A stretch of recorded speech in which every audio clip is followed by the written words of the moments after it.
Hello दोस्तों, नमस्कार। आप सभी का हार्दिक स्वागत है।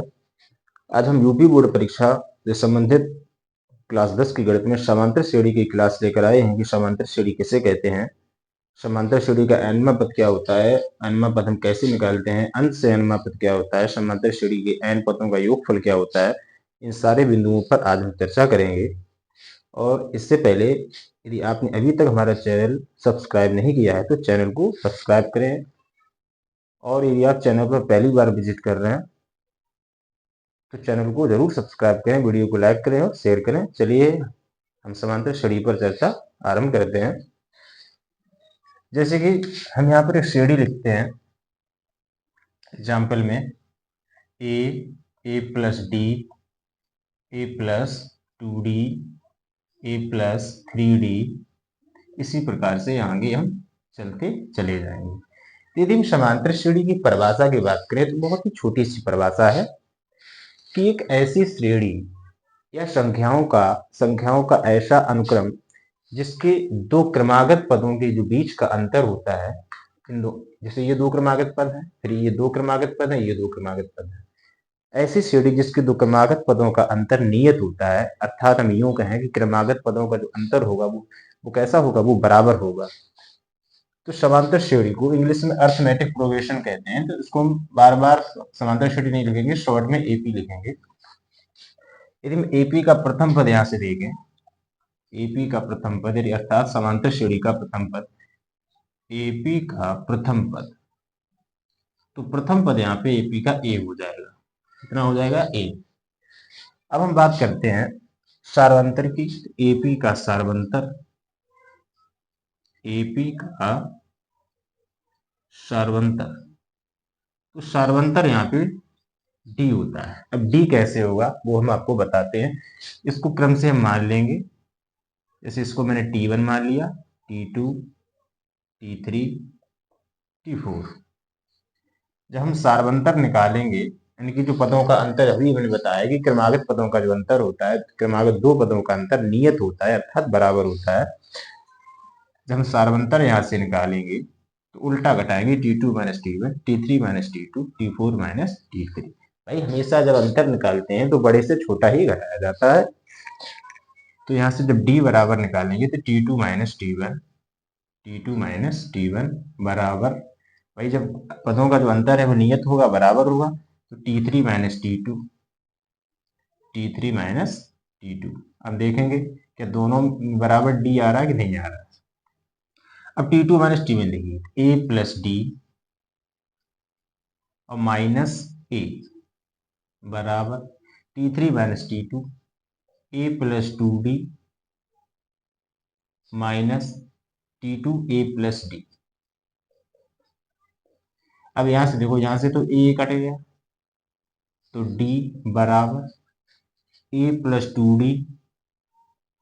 और यहाँ जब कोष्टक से पहले माइनस का चिन्ह है तो अंदर के जो चिन्ह है वो परिवर्तित हो जाएंगे, बदल जाएंगे। तो कितना हो जाएगा यहाँ? माइनस का A माइनस का D। अब यहाँ देखिए A से A कट गया, तो D बराबर 2D, जब D माइनस करेंगे तो D। तो आपने देखा है कि जो क्रमागत पदों के बीच का अंतर है वो नियत है, वो बराबर है। और क्रमागत पदों के बीच के अंतर को ही अब सार्वंतर कहते हैं। तो क्या हमने भी आपको बताया कि ऐसी श्रेणी या संख्याओं का ऐसा अनुक्रम जिसके दो क्रमागत पदों के बीच का अंतर नियत होता है और क्रमागत पदों के बीच के अंतर को हम समांतर श्रेणी का सार्वंतर कहते हैं। और प्रथम पद तो पहला ही पद होता है, ये सभी लोग आप जानते हैं। अब हम बात करते हैं समांतर श्रेणी का nवां पद, एपी का nवां पद। nवां पद क्या होता है? A plus n minus 1 into D. ये होता है एपी का nवां पद। एपी का अंत से nवां पद, एपी का अंत से nवां पद बराबर L minus n minus 1 into D. ये अंत से nवां पद होता है। अगर हम ए की बात करें तो ये एपी का प्रथम पद हो जाएगा, n पदों की संख्या हो गई। n क्या हो गई? ए तो प्रथम पद हो गया, n पदों की संख्या, डी सार्वंतर। जो n है वो पदों की संख्या है। क्या है? पदों की संख्या, और एल जो है वो यहाँ पर अंतिम पद है। किसी भी श्रेणी में जो एल होता है वो अंतिम पद होता है। ये सभी को पता होना चाहिए।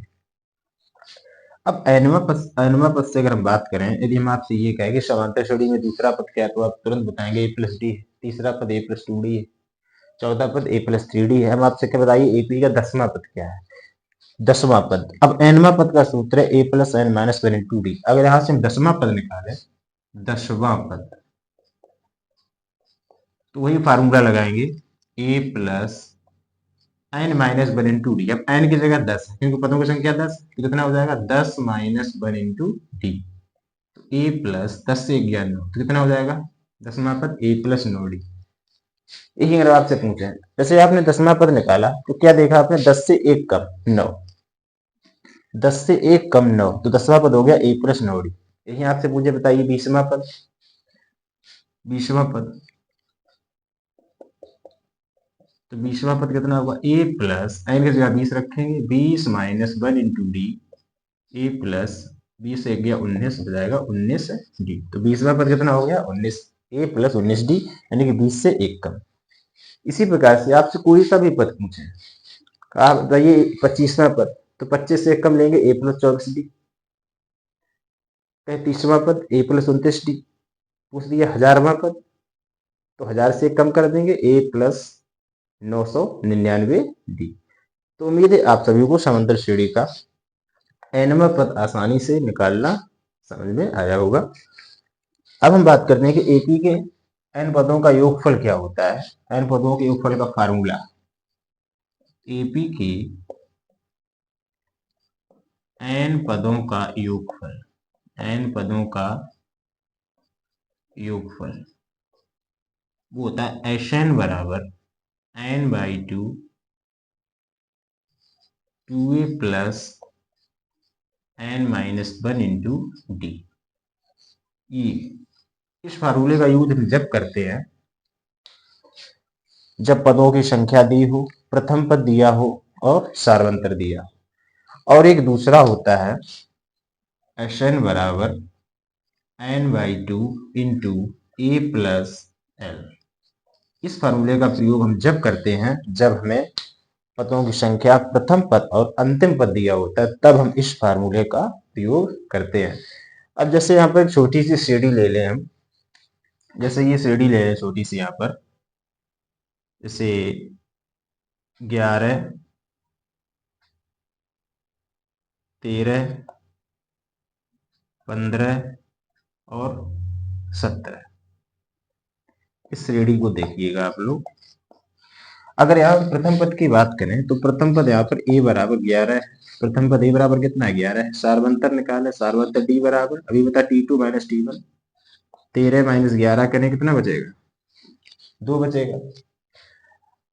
अब हम ये यदि एन पदों का योगफल निकालें तो एस एन बराबर कितना होगा, इसको बिगाड़ दो पहले।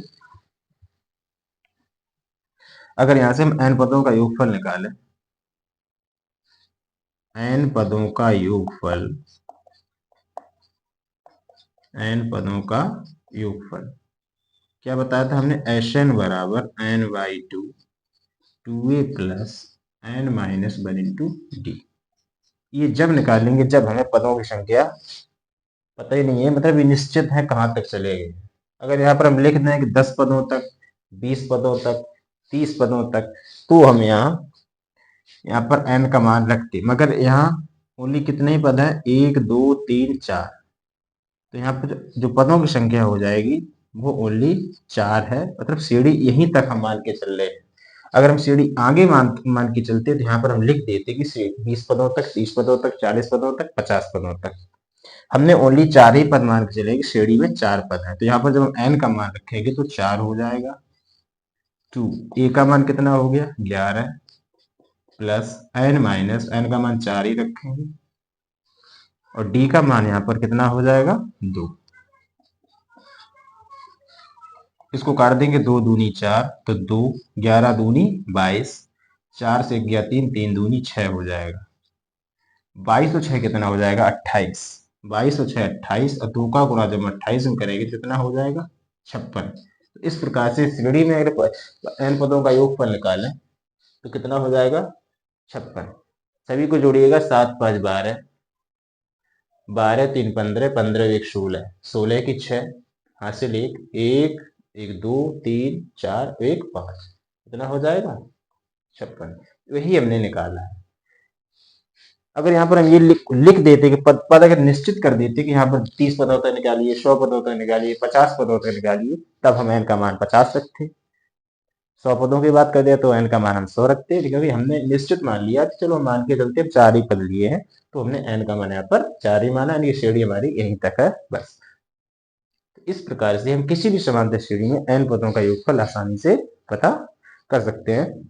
और बाकी हम आगे की क्लास में देखेंगे। उम्मीद है कि ये चीजें समांतर श्रेणी में जितने बिंदुओं पर हमने चर्चा की आप सभी को समझ में आया होगा। यदि आप सभी को वीडियो पसंद आई हो तो वीडियो को लाइक करें, शेयर करें और हमारे चैनल को सब्सक्राइब करें। आप सभी का धन्यवाद।